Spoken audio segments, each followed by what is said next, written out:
Well, hello there, everyone. Welcome back to my channel. So, when I first started my channel, I started off with telling you where I was born, how I grew up. But now I'm going to tell you a little bit of my background, education.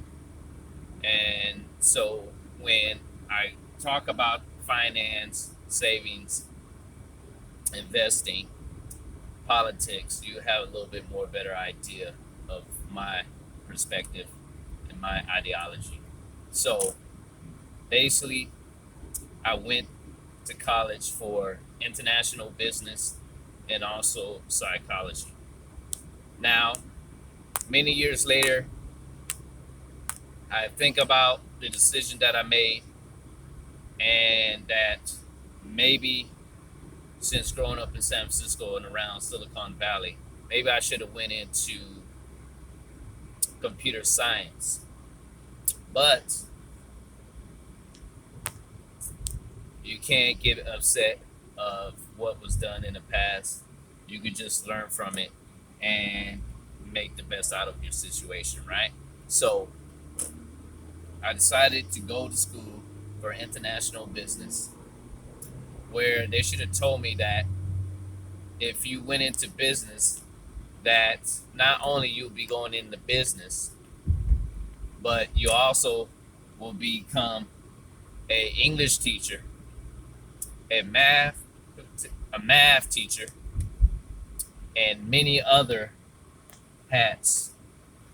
Because if you become an international business major, you have to study math that deals with calculus, trig, business math, statistics, and also you have to write a business letter. So you will have to have five, six, seven different English classes. And on top of that, you'll also have to learn about science, biology, uh, astronomy, you name it.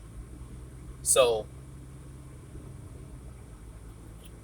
at the same time, I also dibbled and dabbled in psychology.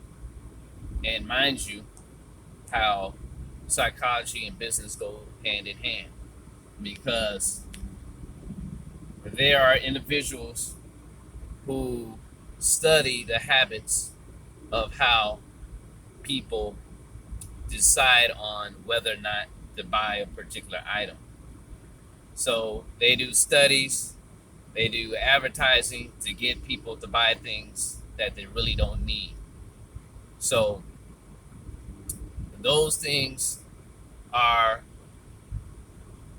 being applied when I look at the stock market and decide on whether or not to invest in something and how I'm going to go about investing. So, Silicon Valley. Now, mind you, I grew up there. I'm from there.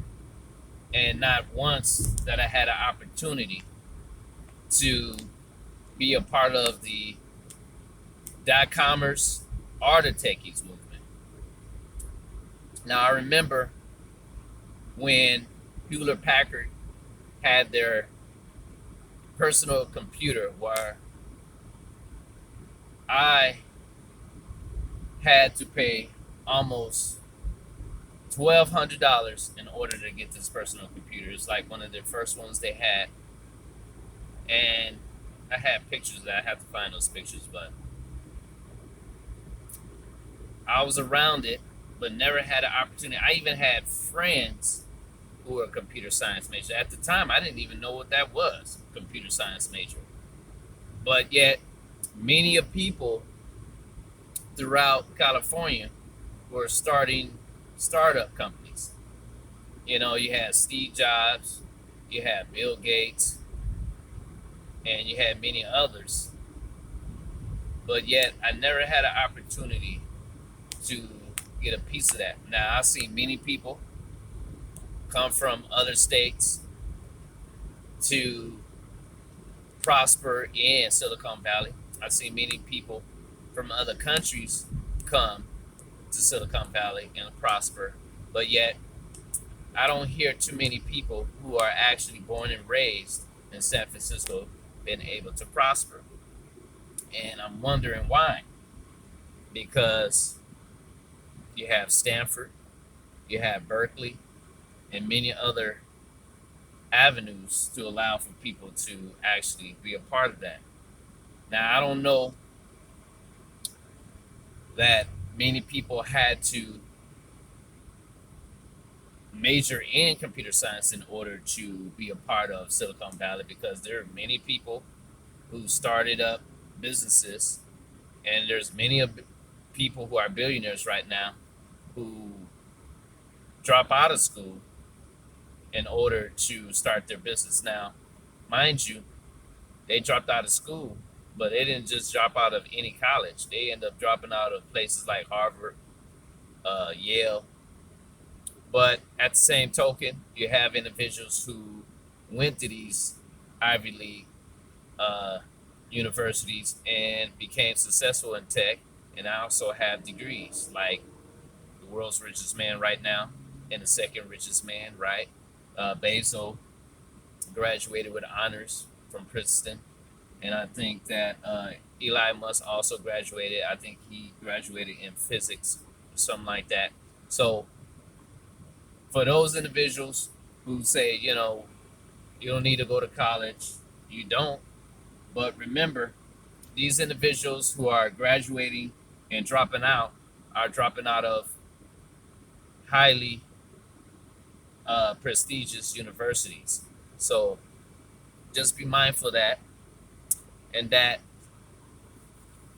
with some skills that I do have with finance and psychology, I am using that to apply to the basics when it comes to investing. Now, my 14 years of experience in investing, I realized that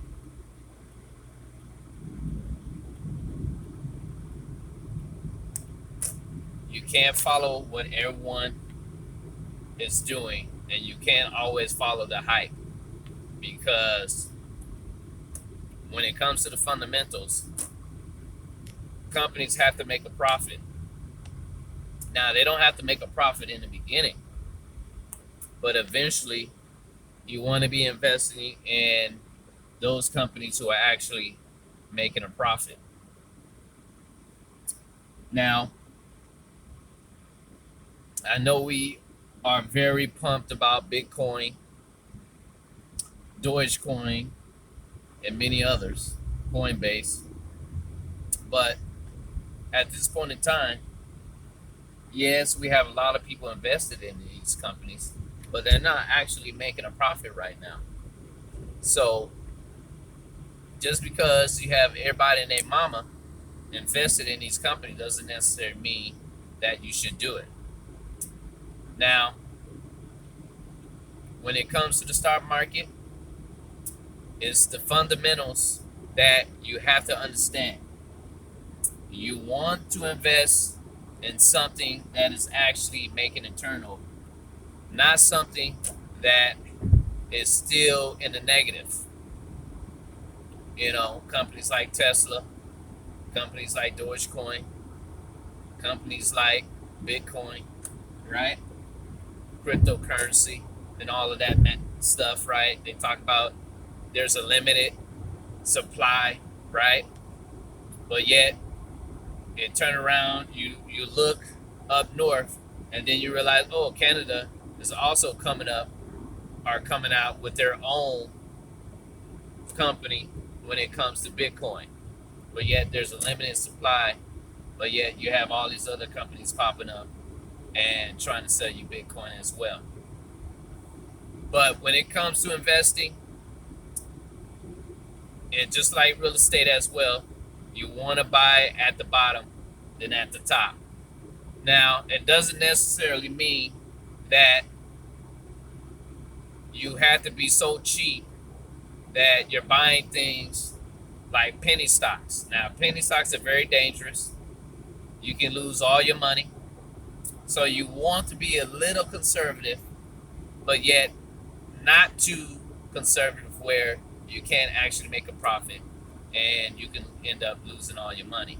So you don't want to buy stocks at the highs, and you definitely don't want to buy it where it's too low.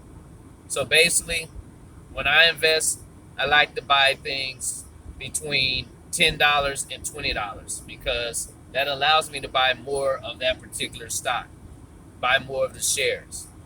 So you want to stay away from penny stocks because it looks very appealing because it's very cheap, but at the same time, you can lose all your money. And you don't want to buy at the top because who's to say those individuals that are telling you, like places like Reddit, that if you get in, that they're going to stick around. So you buy it at the top, they sell it, and then you're stuck with it, and then you start seeing it fall, and then you're losing money that way. So I like to invest in the middle ground, where it's not too cheap, not too expensive, and where I can buy more of it. And the best way to do it for me, I'm just speaking of myself. Everyone's different. Everyone has different goals. But for me, I like to invest in stocks that have dividends. Now, why I say that is because, and many people will tell you that you should not invest in dividends. You should day trade. You should invest in individual stocks. You should buy precious metals and this and that. But for me, I prefer dividends because, one, even if the stock goes up or down, they're still going to pay you depending on if it's monthly, quarterly, or annually. And I prefer monthly because sometimes you try to invest annually. Who to say they want to do a short sale, and then all of a sudden you lose all your long-term investment. So I like to get things up front on a regular monthly. So not only that I get paid, but I can reinvest those dividends back into those companies. So at the end of it, I end up having more of a stake in shares of those companies. So it is known as DRIP.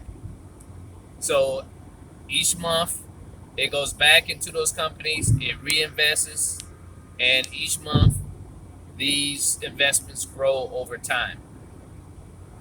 So that's how I do it when it comes to investing. Now, you can invest in individual stocks, you can day trade, you can buy on margin, you can invest in ETFs, you can invest in index funds, you name it. You can open up a broker's account from E-Trade to Schwab to Vanguard to Robinhood, Webull, you name it. But at the end of the day, some of them will let you invest in speculative investments and some won't. Because at the end of the day, many of them would like to have you save majority of your money. But there are some brokerage accounts who will allow you to invest in whatever you want. So make sure you do your research. Make sure you have sound decision when it comes to investing, because at the end of the day, you don't want to invest in something that will cause you to lose all your money. Now, will the stock market go down? Yes, it will. Does that mean when it goes down that you should sell all your money? No, it does not. That could mean that it's time to invest even more because it's at a discount, and that allows you to own even more of those shares in that company. So it all depends on how you look at it. So it all comes down to how you look at it. For one person, when the stock market goes down, it could mean that you're at a loss. For others, it could mean that it's time to get in even more because it leads to even more money. So you have to determine that. Should you run, fight, or flight? Should you run or should you fight and continue? Because at the end, Those who are persistent, patient, will always win over those who are emotional, rational, irrational, and decide to cash in. So remember, the ones who really make the real money are the ones who are in it for the long run, or the long term. So put a comment down below. Tell me what you think. Tell me your way of investing. What's work out best for you? Become a subscriber. Share this video with other members of your family or friends. And let's help grow this channel so that many other people will prosper. Have a great day.